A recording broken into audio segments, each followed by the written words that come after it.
Afrika Borwa ke nngwe ya dinaga tšeo di senago tekatekano lefaseng, seo se bonwa gantši ditabeng tša tlhabollo ya leago le ekonomi. Kgatelelo ya gabjale e hlolwa ke inflation yeo e amago gampe bareki. Ge ba go huma le dinala le bao ba lego magareng ba ikagetše metheo ya bona, bahloki ba sa tšwela pele go kwa ka letlalo. Theko ya gabjale ya parafene e tlogetše bontši bja maAfrika Borwa ba kwatame ka dikhuru.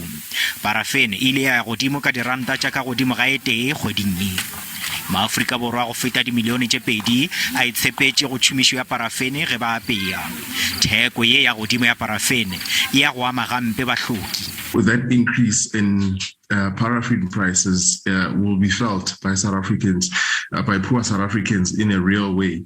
And this is a group of South Africans that are mostly now dependent on government social assistance grants. Medica ya Mvinjane go tša Tutuza bohlaba bja Johannesburg o ro reka litara ya parafene ka diranta tše 17 gomme ba kgona go išomiša matšatši a 2 go ya go a 3 yena le balapa la gagwe.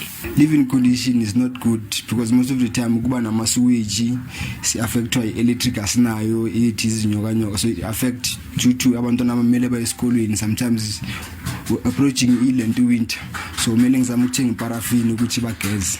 Melikaya o re nakong ye nngwe tšhomišo ya parafene e kotsi e fela go kgetho ye nngwe. Ditsebi dire mmušo o swanela ke go lebelela leiswa katološo ya mašeleng a mphiwa fela ya diranta tše 350.